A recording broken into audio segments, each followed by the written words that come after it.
How G5 governors plan to intervene in 2023, sources says. Wow. So how do they plan to intervene in 2023? We understand that G5 governors are integrity groups made up of 5 governors, aggrieved governors of the South-South. All right?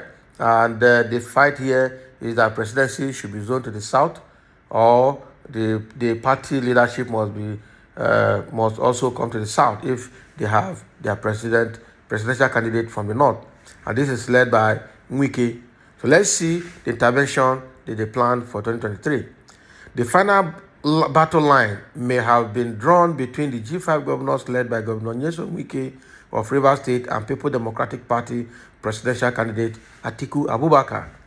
Wike and 4 other governors, Seyi Makinde of Oyo, Samuel Otom of Benue, Okezie Ikpeazu of Abia, and Ifeanyi Ogwuanyi of Enugu states are currently at war with Atiku.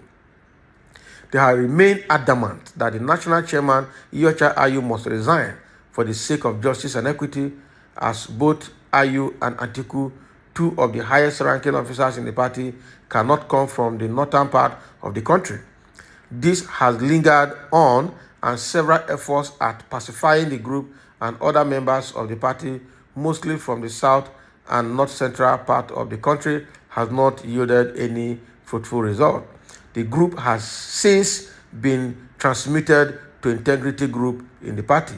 Last week, PDP's former deputy national chairman and BOT member Chief Bode George hosted Integrity Group in Ikoyi, Lagos, where it announced the change of name from G5 to IG, with expanded membership made up of more former governors such as Jonah Jang, Donald Duke, among others. The IG now means Integrity Group.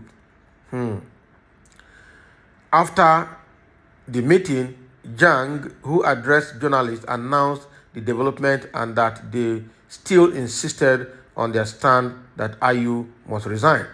They said that everyone can vote for the candidate of their choice, but they will still keep the door of reconciliation open, as they cannot afford to go into election with a divided house.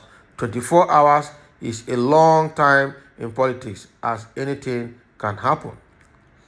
Sources within the party who confided in Sunday Telegraph said the refusal of the G5 to play ball is having a great impact on the chances of the party, as the party cannot afford to go into the 2023 election with a divided house. The Atiku camp is tired and has reached its limit. We've done our best trying to accede to their demand. What else do you want us to do? You are holding the party to ransom, working for the position APC and Labour Party. This is clearly an anti-party activity, the camp was quoted as saying. However, our sources continued that the Atiku camp would not openly fight them, as the door of reconciliation has not been permanently shut.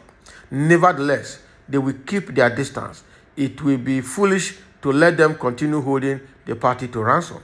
Our source continued. The leader of Integrity Group is reaching out to all 3 parties, APC, Labour Party, and NNPP. He is not helping PDP, making them wait endlessly. He cannot continue to put the Atiku camp in a dilemma. They do not want to go into the election with a divided house. That is eventually what may happen, and that is the Wike's albatross. They have spoken to IBB, Ibrahim Badamasi Babangida, former military president and elder of PDP, to wade into the matter by prevailing on the G5 to sheath their sword. They had insisted that Ayu be removed before they will talk. That is the beginning of discussion.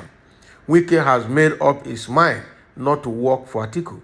For Atiku, that will amount to surrendering the party to Wike if Ayu is removed. That is what Atiku is unwilling, unable, and will not do. However, PDP spokesperson Debo Ologunagba, in response to the crisis rocking the party, said that the matter would be resolved. Ologunagba, in an earlier interview with Sunday Telegraph, had agreed that negotiations were ongoing. He said, when you have this kind of negotiation, we don't see it in the newspapers or under the killer lights or before the TV camera. What we do is to continue to talk to our leaders and ourselves. And we are very certain that at the appropriate time, which is very soon, recognizing that Nigeria is sick, to quote Governor Samuel Otom, knowing that our leaders know this, and the fact that Nigerians are looking up to our party to rescue this country, and then look at the bigger objective, which is the bigger goal of Nigeria as different from sectional or personal considerations.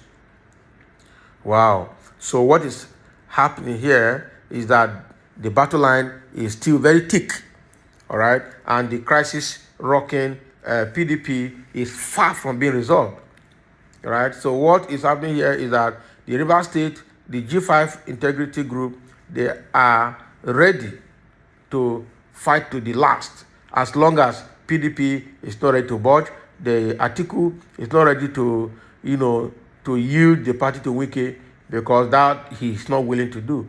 He's not ready to allow Iyorchia Ayu to resign. That he's not willing to do.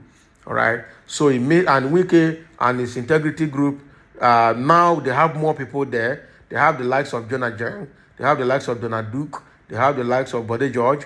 Now it's going to be a bigger fight. So and these are actually strongholds in PDP.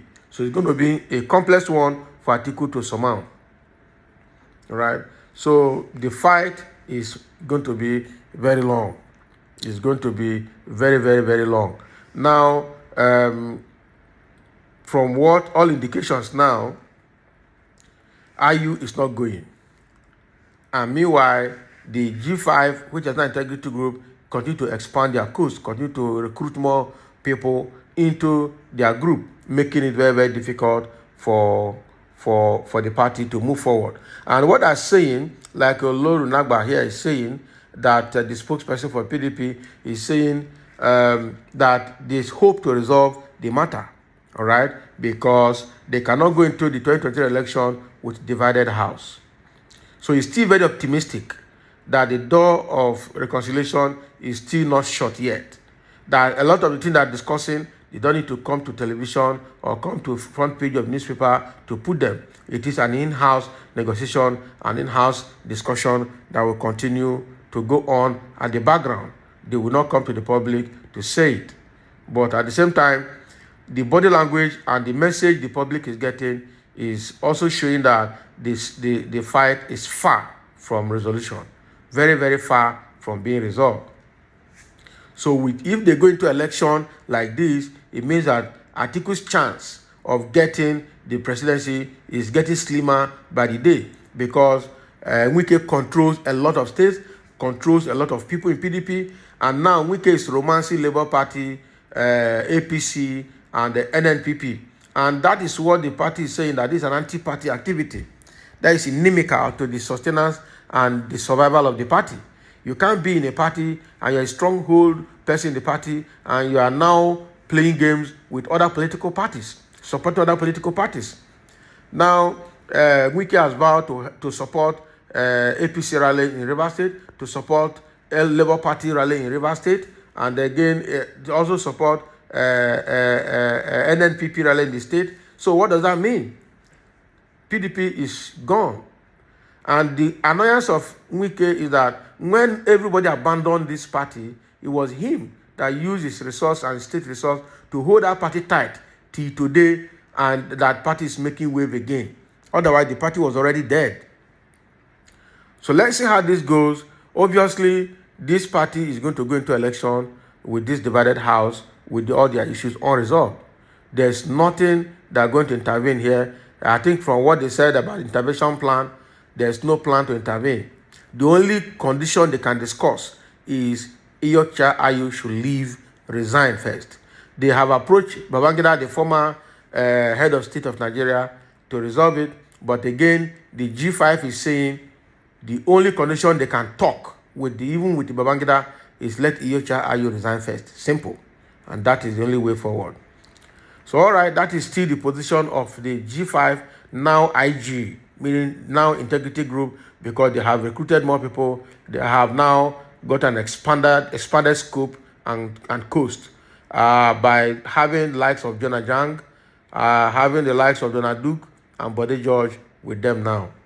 So thank you for listening, and let's have your comment below.